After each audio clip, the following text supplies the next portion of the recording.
হচ্ছে 2:55। এখন যাচ্ছি হচ্ছে বসুন্ধরাতে, বসুন্ধরার রেসিডেন্সিয়াল এরিয়াতে, আইসিসিবিতে।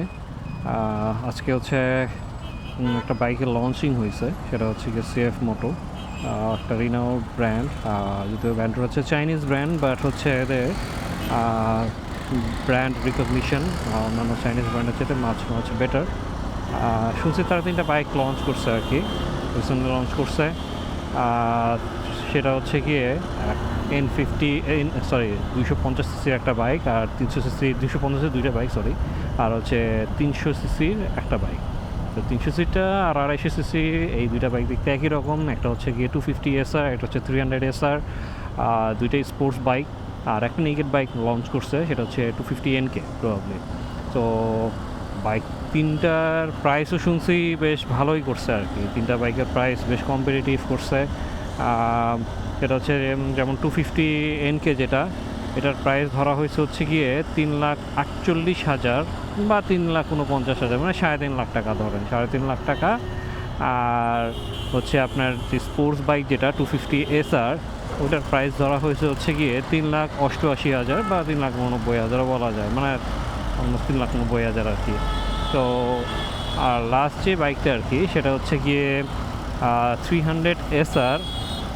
সো ওইটার প্রাইসটা ধরা হয়েছে হচ্ছে গিয়ে অ্যারাউন্ড 4,58,000 টাকা, যেটা হচ্ছে গিয়ে একটা বেটার ভ্যালু বাইক, মানে ভ্যালু ফর মানি বলা যায় দেন R15 ইন টার্মস অফ মানে পাওয়ার বা বলি বা অন্য সব কিছুর চাইতে প্রাইসটা বেশি এগ্রেসিভ করছে। এখন জানি না যদি নতুন ব্র্যান্ড বাংলাদেশে লঞ্চ হচ্ছে, এটার পারফরমেন্স কেমন হবে, আসলে অনেক কিছু ডিপেন্ড করতেছে আফটার সেল সার্ভিসের উপরে। এর আগে অনেক ব্র্যান্ড বাংলাদেশে আসছে, কিন্তু আসলে যেটা হচ্ছে আফটার সেল সার্ভিসটা এরকম ইনশিওর না করতে পারার কারণে ব্র্যান্ডগুলো টিকতে পারে না আর কি।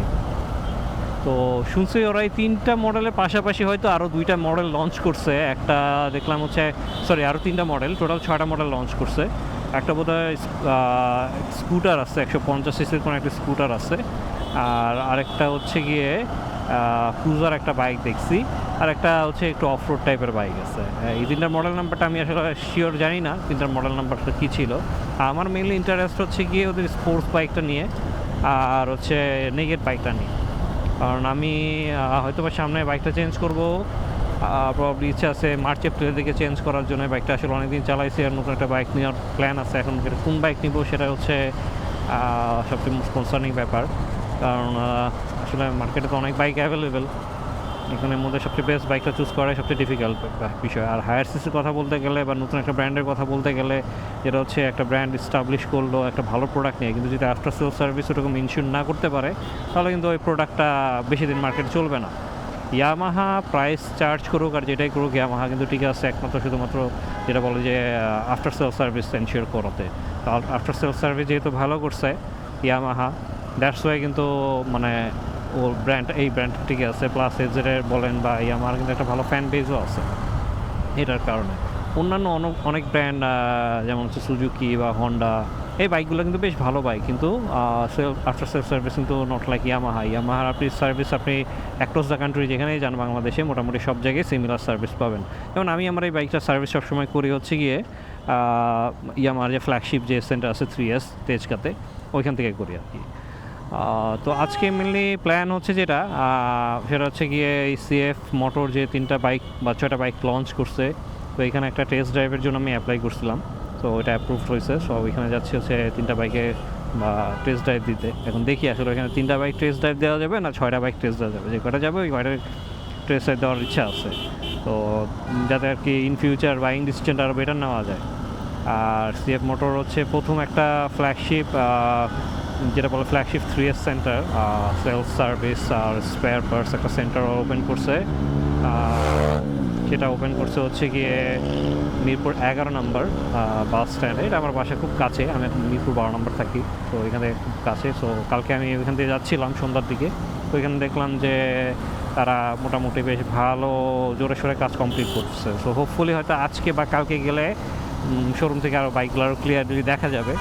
তো ওকে, আপনাদেরকে তাহলে একবারে মানে ইভেন্টে একবারে সরাসরি ট্রেডের ইভেন্টে সরাসরি আপনাদেরকে নিয়ে যাই, একবার ওইখানে আপনাদের সাথে দেখা হবে। National convention city Bashundhara ICCB এখানে চলে আসছি। তো এখান থেকে হচ্ছে গিয়ে দেখি ভেতরে কী অবস্থা। হ্যাঁ হ্যাঁ Cfmoto। এটা কিসের? আচ্ছা আচ্ছা, পার্কিং কি ভিতরেই? আচ্ছা, আমি এইখানে এর আগে কখনো আসি নাই, প্রথমবারে আসছি। জায়গাটা বেশ সুন্দর।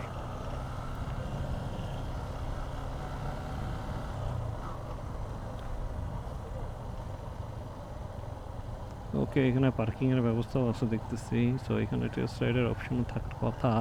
সো থাকার কথা কি, আমি তো আসছি আসলে টেস্ট রাইড দেওয়ার জন্য। তো দেখি বাইক এখানে এক সাইডে পার্ক করতে হবে। এই সাইডে মনে হয় সামনে কোন সাইডটাতে পার্কিং। ওকে, এদিক দিয়ে ঢুকতে হবে। কোন দিকে? ডানে ডানে।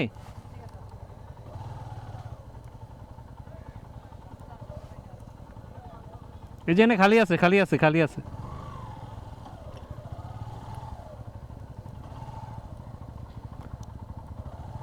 ওকে, আমরা চলে আসছি। 3:06।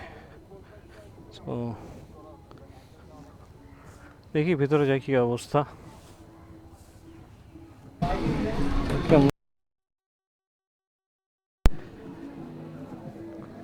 ঐতিহাসিক মোমেন্ট, কারণ আমি আসলে এর আগে মানে যেগুলো বাইক চালাইছে হায়ার কোনো বাইক চালানো হয় নাই।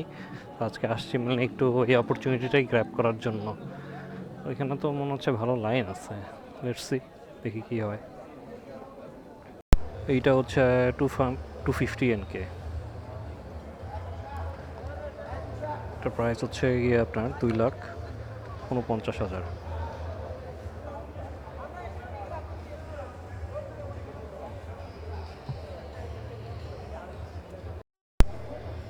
বাইকটা যেটা হচ্ছে একটু শর্ট, হুইলটা একটু শর্ট এই সাইডে।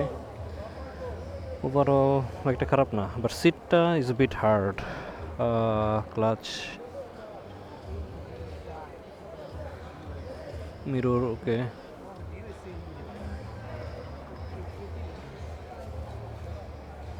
আচ্ছা, আমি টেস্ট রাইডের জন্য নিচ্ছি হচ্ছে গিয়ে 300 SR। বাইক লুকস পেডো, এটা যদিও বেশ ভালো। টায়ারটা দিচ্ছে হচ্ছে 110। আচ্ছা, দিস ইজ রেডিয়াল টায়ার, 110 সেকশনের radial tyre. R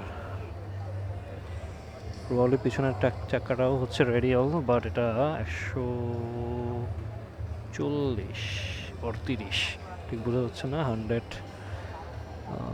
this is a front tyre 140/60। তো এগুলো হচ্ছে ওকে। আমি মনে হচ্ছে এই বাইকটার জন্য হচ্ছে টেস্ট রাইডের জন্য অ্যাপ্লাই করছি। তো এখন দেখি টেস্ট রাইড কী অবস্থা এটার। এটার কনসোলটা যেটা হচ্ছে ফুললি এলইডি। সো একটু টেস্ট বসে দেখি কী অবস্থা। ওকে, এটা বেশ স্পোর্টি। আর সিমস লাইক R15। নিচে কন্ট্রোল বাটন আছে, হর্ন, হ্যাজার সবই আছে এই সাইডে। সিট হাইটও ভালো, পিছনের সিটটা is bit high. Okay, but এই সাইডটা সিটটা নট দ্যাট কুশনি। দুইটা সিটি আমি যেটুকু বুঝছি বসে, সেটা দুইটা সিটি হার্ড, বেশ ভালোই হার্ড। বাট বাইকের ওভারঅল লুকস রিয়েলি এগ্রেসিভ। মানে ফ্রন্ট সাইড থেকে দেখায় বেশ এগ্রেসিভ। এটার চাকা ডাইমেনশনও সেম হওয়ার কথা। আচ্ছা, এখানে একটা স্কুটারও দেখতেছি। স্কুটার একটা লঞ্চ হয়েছে, Cfmoto। এটার মডেল নাম্বারটা আমি নট শিওর এক্স্যাক্টলি। আচ্ছা, 150 AC। So 150 AC badging, but এটা ম্যাক্সি স্কুটার। ইনফ্যাক্ট এটা মোটামুটি বেশ ভালোই কমফোর্টেবল হওয়ার কথা।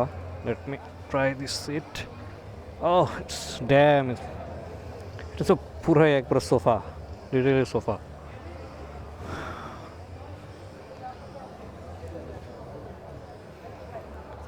বাইকটা স্কুটার হলেও জিনিসটা আমার একটা ভাব আছে, বেশ ওয়াইড। স্কুটারটা মোটামুটি বেশ ভালো রকম ওয়াইড। এটার কনসোলও LCD. Okay, okay see the okay এটার মডেলটা হচ্ছে গিয়ে CF light LITE light 300 or 200 it's a non ABS bike halogen light halogen indicator সব কিছুই সিমস লাইক ম্যানুয়াল এটা সব কিছুই ম্যানুয়ালি মনে হচ্ছে সিট হাইটটা একটু বেশি হওয়ার কথা আই গেস আমি তো এটা মনে হয় উঠাইতে পারবো না না উঠানো গেছে ওকে ও এটা বেশ জাম্পি এখানে LCD স্পিড মিটার আছে ফার্স্ট বাইকটাতে বসলাম this bike is very much comfortable cruiser তো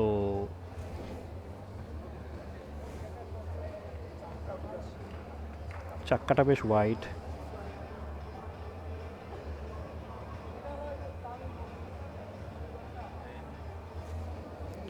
ও বাইকটার মডেল নাম্বারটা আমি ঠিক জানি না বাট এর সিটটা মোটামুটি বেশ cushiony seems like one of the most comfortable bike তো এটা সম্ভবত মডেল নাম্বারটা আমি জানি না but that is a Cfmoto 300 বা 250 হবে কিছু একটা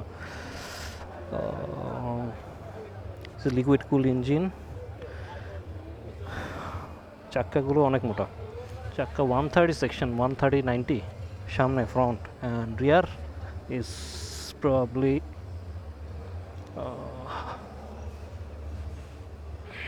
180 section tyre this very wide তো আমি এখন হচ্ছে টেস্ট ড্রাইভের জন্য করতেছি ভাই ইফ ইউ ডোন্ট মাইন্ড একটা ভিডিও করে দিলে একটু ভালো হতো থ্যাংক ইউ বিসমিল্লাহির রহমানির রহিম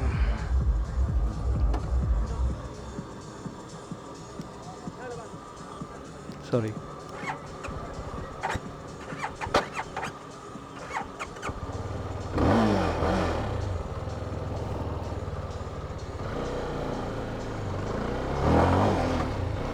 ও অস্থির টান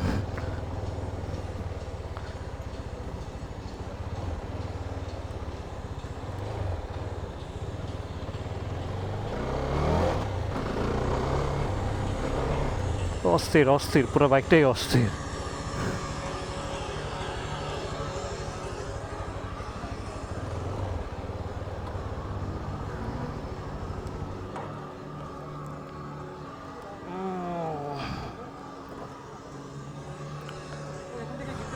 ঠিক আছে ওইখানে না মোটর থেকে ছোটো একটা গুড়িস দিছে এখানে হয়তো একটা স্ন্যাক্সের কিছু একটা ব্যবস্থা করা হয়েছে আর একটা টি-শার্ট দিছে তো এখন আমরা ব্যাক করব মিরপুরের দিকে 34 এখন ব্যাক করতেছি এখানে টেস্ট রাইড দেওয়া শেষ হলো একটা বাইকের টেস্ট রাইডে দিতে পারছি সেটা হচ্ছে 300 সিসি যেটা আমার আসলে চয়েসের মধ্যে ছিল যদিও আমি স্পোর্টস বাইক আসলে মানে আমার সাথে যায় না বা আমি ওরকম আসলে অতটা স্পোর্টস বাইকের প্রতি অতটা অ্যাডিক্টেড না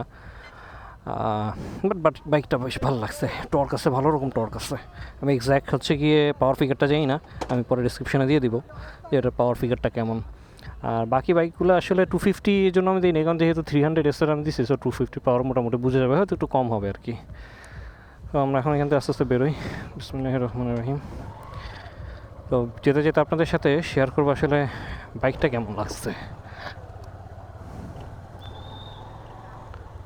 ও আমার মনে হয় উল্টা সাইড দিয়ে যাওয়া লাগবে না আমি ভুল করেছি ওকে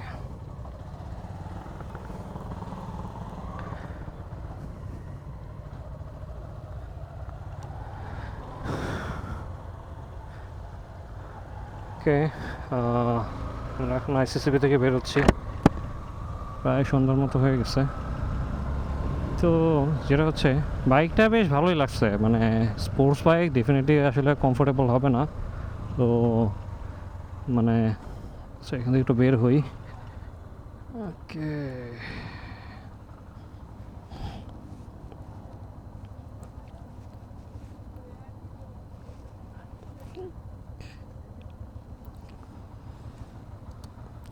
আচ্ছা যেটা বলছিলাম আর কি স্পোর্টস বাইক ডেফিনেটলি যেটার মতো কমফোর্টেবল হবে না বা অন্যান্য কমিউটার বাইকের মতো এতটা কমফোর্টেবল হবে না বাট ওভারঅল বাইকটা বেশ ভালো লাগছে আমি R15 চালাইছি এর আগে কিন্তু আসলে R1 মানে নিচে তো আসলে কোনো স্পোর্টস বাইক নাই সো ওইভাবে আসলে চালানোর সৌভাগ্য হয় না বা যতটুকুই হয় আসলে এক্সটেন্সিভ টেস্টিং বলতে যেটা বোঝায় আর কি সো ওই এক্সটেন্সিভ টেস্টটা আসলে করা আমার পক্ষে সম্ভব হয় না কখনোই, কারণ যেহেতু আমার নিজের বাইক নাই ওরকম।